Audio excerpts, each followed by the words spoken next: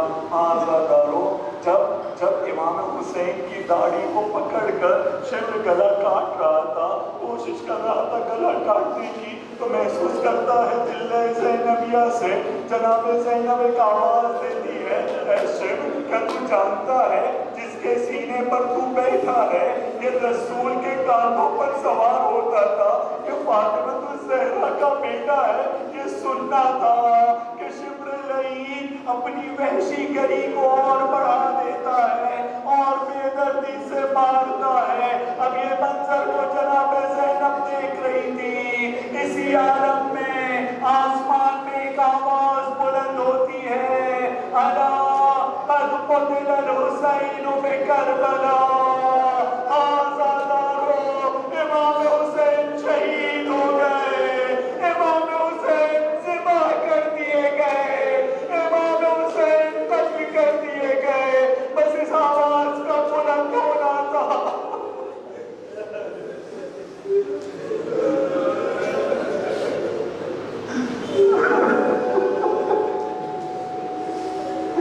اس آواز کا بلند ہونا تھا۔ ایک طوفان آتا ہے، ایک طوفان آتا ہے۔ جناب زینب اپنے بھتیجے کے پاس جاتی ہے، کہتی ہے بیٹا دیکھو یہ کیا ہو گیا۔ امام زین العابدین کہتے ہیں اماں، پھوپھی اماں، خیمے کے پردے کو اٹھائیے، خیمے کے پردے کو اٹھایا۔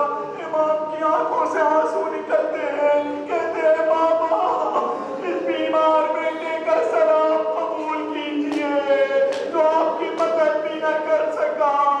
آزادارو، جب کسی کے گھر میں کوئی مرتا ہے، کوئی دنیا سے جاتا ہے، تو دوسرے لوگ تسلی دینے کے لیے آتے ہیں نا، لیکن یہاں تسلی دینے کے لیے نہیں، بیمار کے نیچے سے لوگ بستر کھینچنے کے لیے آ رہے ہیں۔ خیمے میں آگ لگ رہی ہے۔ جناب مسلم کی بیٹی کا واقعہ یاد ہے نا، جس وقت جناب مسلم کی شہادت کی خبر آئی تھی تو سکینہ سامنے کھڑی ہوئی تھی، کیا دیکھا تھا؟ عاتقہ جو جناب مسلم کی چھوٹی بچی ہے، مولا نے گود میں لیا تھا، گود میں لے کے مولا اس کو پیار کر رہے تھے۔ کیوں؟ کیونکہ یتیم ہو گئی تھی۔ جب کوئی یتیم ہوتا ہے تو یتیموں کو پیار کیا جاتا ہے، ان کو ان کے باپ کی کبھی کھلنے نہیں دی جاتی ہے۔ اب سکینہ بھی ایک چھوٹی سی بچی ہے، انتظار میں ہوگی کہ اب کوئی یتیم کے سر پر ہاتھ پھیرنے آئے گا، اس کے بجائے کہ کوئی ہاتھ پھیرنے آتا شمر لعین کا ہاتھ تھا جناب سکینہ کے کان پہ۔ شمر لعین اس چھوٹی بچی پر بھی رحم نہیں کرتا۔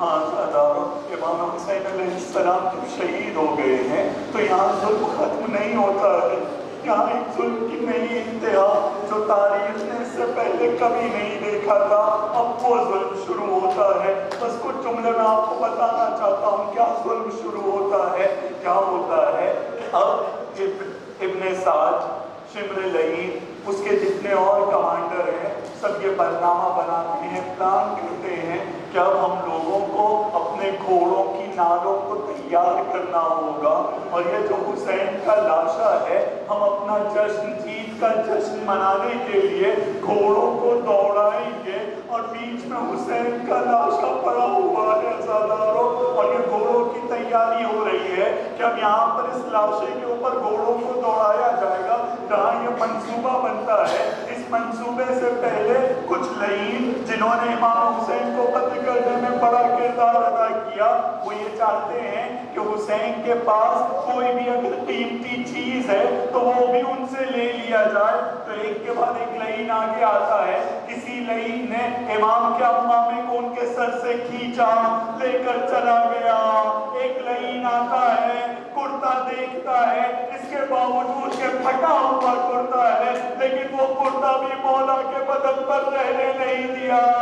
ایک لعین آتا ہے، امام کا پٹکا لے کر چلا جاتا ہے۔ ایک لعین نے تو حد کر دی، جب اس نے دیکھا مولا کے ہاتھ میں انگوٹھی ہے تو انگوٹھی نکالنے کی کوشش کرتا ہے, انگوٹھی نکلتی نہیں ہے, تو انگوٹھی نکالنے کے لیے اس نے مولا کی انگلیوں کو بھی کاٹ دیا تھا. ایک انگوٹھی کے لیے اس نے مولا کی انگلیوں کو کاٹ دیا تھا. آزادارو, اب اس کے بعد سب لوگ اپنے گھوڑوں پر تیار ہو کر مولا کے لاش کی طرف آتے ہیں, جسم مبارک کی طرف آتے ہیں, اپنے گھوڑوں کو تیزی سے چلاتے ہیں, مولا کے جسم کو پامال کرتے ہیں. اب جناب زینب ہے, ایک مرتبہ مدینے کا رخ کرتی ہے, ارشاد فرماتی ہے, میرے نانا, آپ کے جسم مبارک پر فرشتوں نے نماز پڑھی تھی. یہاں میرا بھائی حسین, اس کا بدن خون میں غلطہ ہے, پورے بدن پر میدان کی ریت ہے, میرا بھائی پہچانا بھی نہیں جا رہا ہے. انا قد قتل الحسین بکربلا, انا قد ذبح الحسین بکربلا.